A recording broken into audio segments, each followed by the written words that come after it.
Okay, so the toe goes here in the armpit. We wrap. We have this grip here around our partner's heel, and we glue everything in place by leaning back slightly. So now when he goes to push his foot through the hole, the sole of his foot is connected to my pec. Finishing the Aoki lock. All right, let's just understand what our mechanics are for finishing the Aoki lock and contrasting it with a straight ankle lock, classic straight ankle lock. So you can see very well here, partner's got nice spats on. So when we're doing a straight ankle lock, regardless of leg configuration, our idea here is that there are a few variations of straight ankle lock, okay? There are some where we choke up high, we're controlling our partner's toes, okay? And kind of other variations where we're really focusing on creating a fulcrum with our forearm behind our partner's like Achilles tendon, like right at the ankle, okay? There are different grips.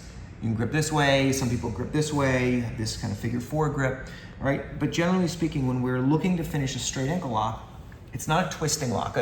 Sometimes there are twisting elements in order to be able to make it more effective, but generally it's not a twisting lock. Straight ankle lock involves his whole foot trapped by in this case, trapped between the ribs and the bicep area, and then we're gonna finish from here, okay? Through an extension and tightening everything up and creating a fold in our partner's foot. An Aoki lock is a twisting lock. Okay, so many of you have seen this before, but oftentimes what people prefer to do when they go to finish this variation of an ankle lock is pummel this leg to the inside. Okay, people have different names for this, but this kind of butterfly hook that goes inside helps to frame out our partner's knee. So more than understanding we're just gonna focus on why the Aoki lock works, and I'll give you some kind of variations of how to do it. But essentially what's happening is we're taking our partner's heel and we're turning it and we're putting it in this configuration here. So it's kind of contouring the bottom of our pectoral muscle like this, okay? So the heel is not behind us, but rather in front of us. Okay, so that's one element of it. The other thing that's happening is because we've got our leg in this configuration, we're controlling part of our partner's rotation. So our foot on the inside and our knee on the outside helps to hold our partner's knee in place.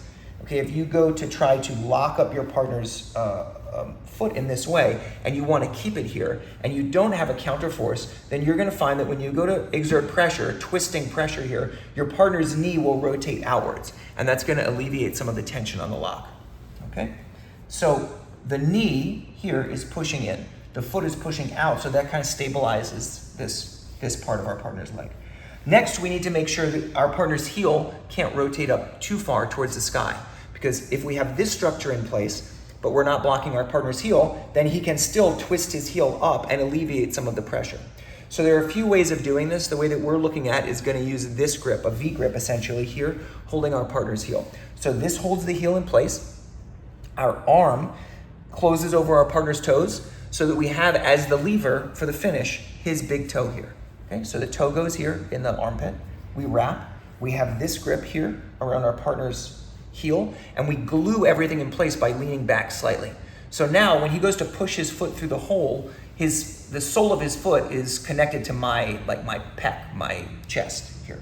When we go to finish, we're not ripping the leg up, but rather we're rotating. Okay, we're going to turn our body towards the inside position here, and then we're keeping our partner's heel in place. We're going to extend our legs and watch this left leg moving here, and this is the finish that we're looking for. Okay, so rather than just a pure extension, there is a rotational element to this that allows us to really control our partner's foot. So you've got a control point here, and then your leg frames out your partner's knee. Okay, so it takes a little bit of adjustment to be able to get the feeling for it. My recommendation is if you want to be good at this, you practice it first in isolation, and then you start to use it as a transition out of a straight ankle lock. Okay, so for instance, we're here playing in a kind of ashigarami position. We're trying to finish the straight ankle lock, and our partner rotates their leg here to the inside. We trap with our left arm. The right hand comes here and lifts the heel slightly, and then we pummel our leg through into this position. So now we have all of the structure that we need in order to be able to finish. We can start the rotation, and the break is imminent. Okay, so try this, see what you think. Let us know. Comments below, questions below, links below. Thanks for watching.